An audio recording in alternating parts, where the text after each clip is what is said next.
우리 다 같이 사도신경으로 우리의 신앙을 고백하겠습니다. 나는 전능하신 아버지 하나님 천지의 창조주를 믿습니다. 나는 그의 유일하신 아들 우리 주 예수 그리스도를 믿습니다.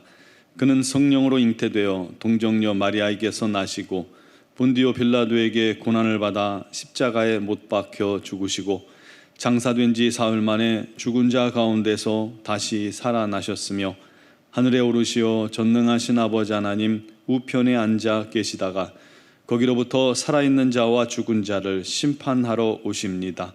나는 성령을 믿으며 거룩한 공교회와 성도의 교제와 죄를 용서받는 것과 몸의 부활과 영생을 믿습니다. 아멘. 찬송가 430장 찬양 드리겠습니다.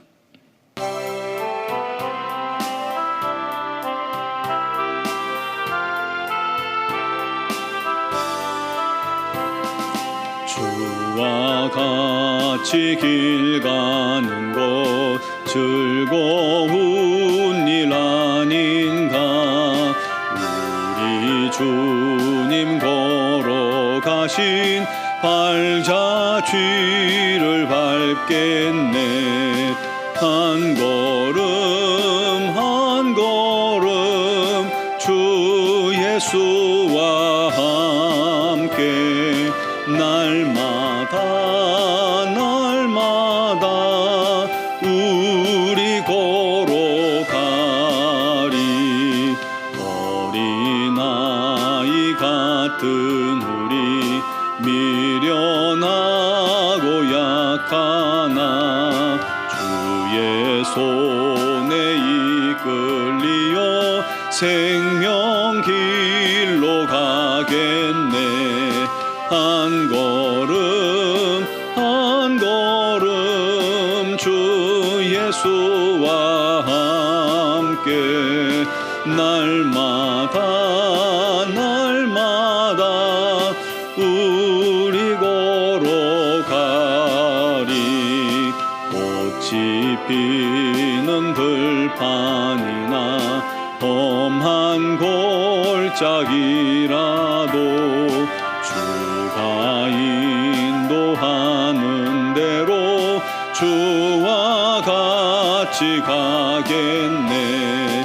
한 걸음 한 걸음 주 예수와 함께 날마다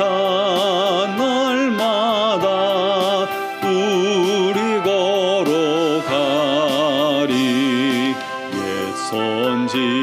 선지자의 녹같이 우리들도 천국에 들려 올라갈 때까지 주와 같이 걷겠네. 한 걸음 한 걸음 주 예수와 함께 날마다 우리 걸어가리. 아멘. 오늘 주신 하나님 말씀은 예레미야 50장 1절에서 5절까지 말씀 보겠습니다. 예레미야 50장 1절에서 5절까지 말씀을 봉독해 드리겠습니다. 여호와께서 선지자 예레미야에게 바벨론과 갈대아 사람의 땅에 대하여 하신 말씀이라. 너희는 나라들 가운데 전파하라. 공포하라. 깃발을 세우라. 숨김이 없이 공포하여 이르라. 바벨론이 함락되고 벨이 수치를 당하며 무로닥이 부스러지며 그 신상들은 수치를 당하며 우상들은 부스러진다 하라.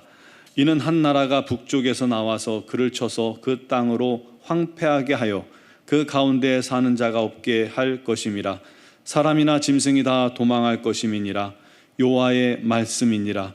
그날 그때에 이스라엘 자손이 돌아오며 유다 자손도 함께 돌아오되 그들이 울면서 그 길을 가며 그의 하나님 여호와께 구할 것이며 그들이 그 얼굴을 시온으로 향하여 그 길을 물으며 말하기를 너희는 오라.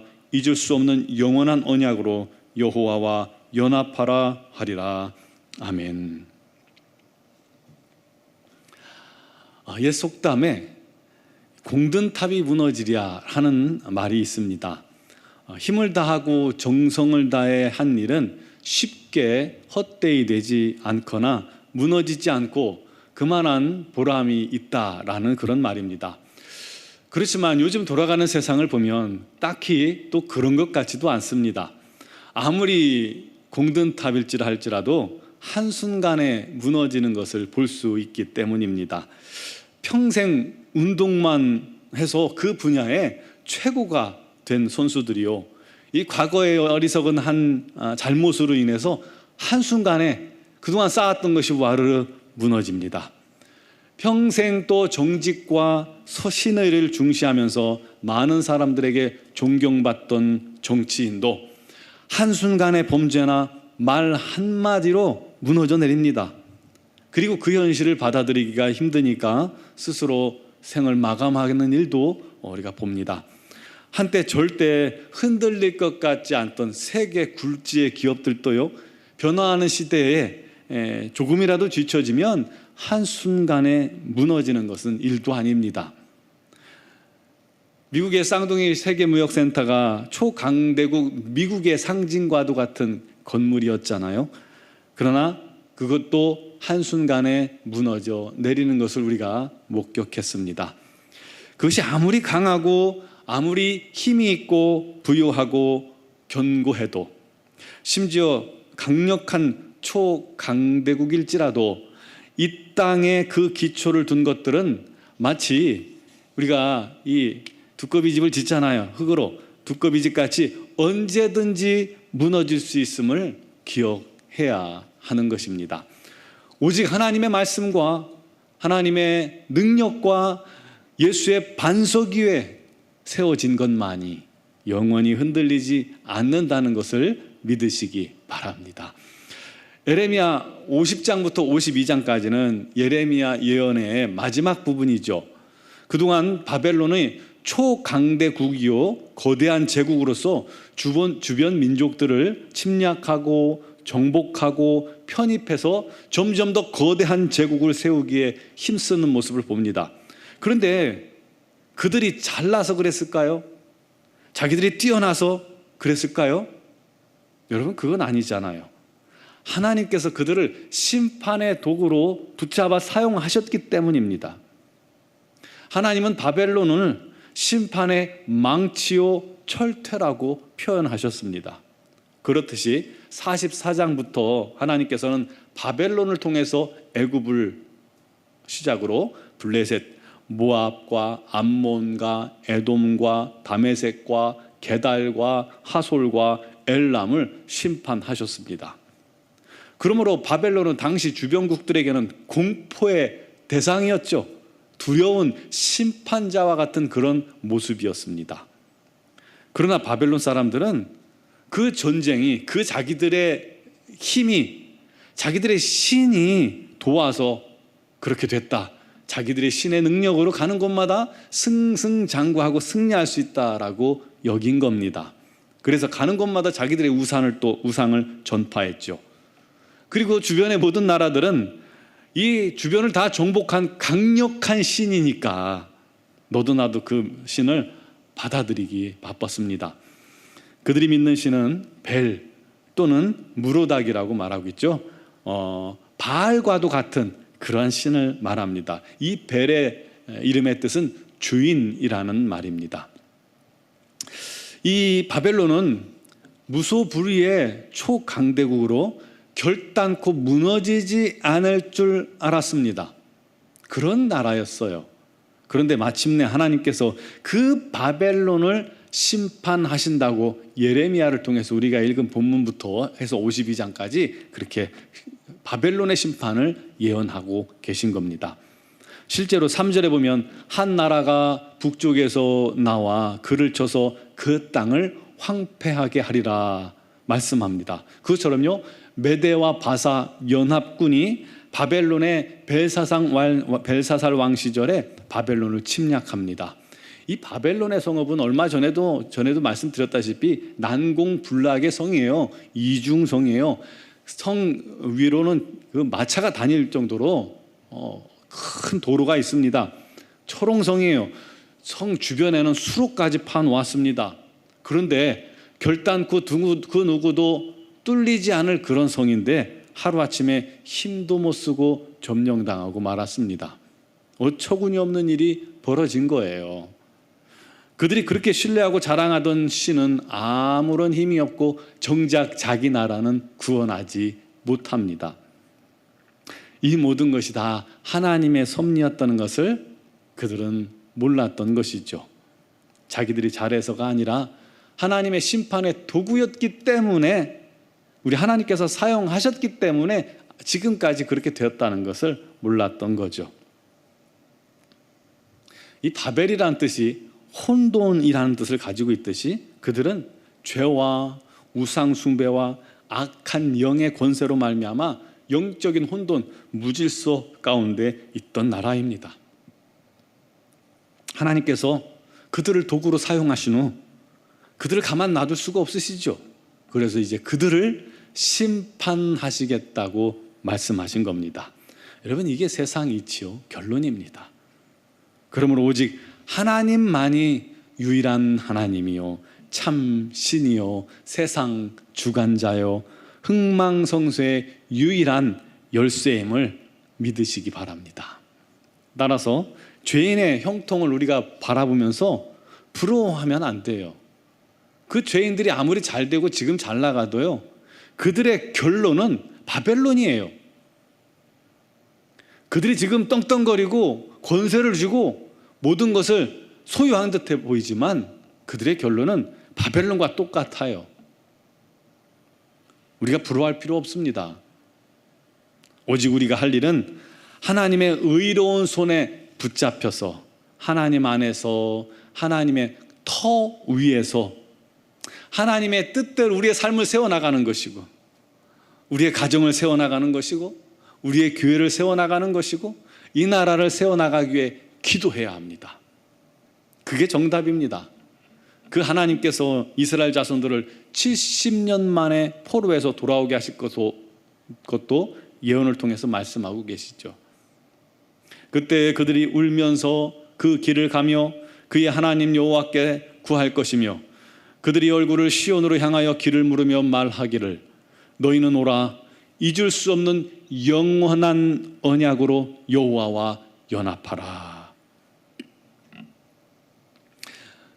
우리 주님을 범죄함으로 말미암아 떠났던 자들이 자신의 잘못을 뉘우치고 회개하고 주님 품으로, 바벨론을 떠나 주님 품으로 울며 돌아오며 영원한 언약으로 하나님과 연합된 자가 될 것을 선포하고 있습니다. 8절에 보면 너희는 바벨론 가운데서 도망쳐라, 갈대아 사람의 땅에서 나와라 말씀합니다. 즉 우상의 땅, 죄악의 땅에서 빠져나오라는 것이죠. 그렇듯이 우리도 우리 안에 혹시 우상, 우리 하나님보다 더 사랑하는 것이 있다면, 귀히 여기는 것이 있다면 거기서 빠져나와야 해요. 죄의 습관이 있다면 그 습관에서 빠져나와야 해요. 사단에게서, 그리고 세상에게서, 세상 쾌락에게서 내가 끊지 못하는 그것에서 빠져나와야 합니다. 나와야 해요. 그 죄악의 자리에서 나와야 합니다. 그리고 주님께 돌아가야 합니다. 주님께로, 주님의 품으로 힘써 돌아와야 합니다. 세상 주인 삼은 것들을 주님 앞에 다 내려놓고 회개하고 하나님을 저와 여러분의 삶의 주인 되게 하시기 바랍니다. 그리고 주 안에서 하나님과 연합된, 예수 안에서 하나님과 연합된 그리스도인으로서, 성도로서 이게 그에 맞는 걸맞는 거룩한 삶, 말씀대로 사는 삶, 순종하는 삶, 그 안에서 기뻐하는 삶, 우리 하나님의 은혜가 넘치는 그런 삶을, 그런 삶 속에서 행복을 누리는 저와 여러분들이 되시기를 주님의 이름으로 축원합니다. 기도드리겠습니다. 사랑합니다 주님, 찬양합니다 주님. 우리 하나님의 놀라우신 섭리와 은혜로 우리가 구원받고 하나님의 자녀가 되게 하시니 감사합니다. 영원한 바벨론, 영원한 어둠, 영원한 사망, 영원한 멸망의 소리를 구원하시고 우리를 주님 품으로 이끌어 주시고 하나님과 주님의 언약대로 약속대로 하나가 되게 해주시니 감사합니다. 우리 안에 주님 계시고 성령님 계시고 우리 하나님 계시고 우리가 하나가 되어 온전히 우리 하나님만 따르며 하나님의 자녀가 되어 우리 하나님만 섬기는 그런 하나님의 종들이 하나님의 자녀들이 되게 하여 주시옵소서. 혹시라도 우리 안에 있는 세상적인 욕망과 쾌락과 또 습관들이 있거든 주님 그것에서 우리를 건져주시고 빠져나오게 해주시고 이기게 해주시고 온전히 우리 하나님 안에서 거룩하며 성결하며 정결하며 우리 하나님 말씀대로 순종하는 하나님의 자녀들이 되게 하여 주옵소서. 이를 위하여 결단하며 기도할 때 우리 하나님 오늘도 성령께서 지혜를 주시고 능력을 주시고 분별력을 주시고 성령 안에 거하며 주님께 영광 돌리는 그런 귀한 하루가 되게 하여 주시옵소서. 특별히 미얀마 양군 한인중앙교회를 우리 하나님께서 능력의 손, 권능의 손으로 붙잡아 주시옵소서. 그것을 통해서 수많은 영혼들을 주께 돌아오게 하여 주옵소서. 그 땅에 코로나19가 창궐하고 있습니다. 우리 선교사님들의 삶이 또 건강이 위협받고 있습니다. 특별히 김은경 범한균 선교사님을 안전하게 지켜주시고 보호하시고 이선희 양은순 선교사님 코로나19 증세가 나타나고 있습니다. 하나님이여 그들을 주님께서 지켜주시고 보호하시고 감싸주시고 아버지 하나님 더 이상 진행되지 않고 능히 이기게 해주시고 극복하게 해주시고 다시금 우리 하나님의 영광의 사명에 또 쓰임받게 하여 주시옵소서. 아버지 이 땅도 우리 하나님 긍휼히 여기시길 원합니다. 코로나19로 말미암아 많은 확진자들이 지금 생겨나가고 있습니다. 아버지 하나님 거리두기 단계가 자꾸 높아지고 있습니다. 하나님이여 당신의 사랑하는 자녀들을 보호하시옵소서. 주님의 능력의 손으로 주님께서 안전하게 도와주시옵소서. 그들의 가정과 삶과 사업장, 삶의 터전을 주님께서 지켜주시옵소서. 우리 하나님의 놀라운 능력이 임하게 하여 주시옵소서. 오직 우리 하나님과 동행하는 삶을 살게 하시고 어려울 때에 우리 하나님의 놀라운 인도와 복이 또다시 넘쳐나게 하여 주시옵소서. 오늘도 주 앞에 나온 사랑하는 성도들 영상을 통해 예배하며 기도할 때에 우리 하나님께서 그 모든 간구와 기도에 응답하여 주시옵소서. 감사하옵고 예수님의 이름으로 기도드리옵나이다. 아멘.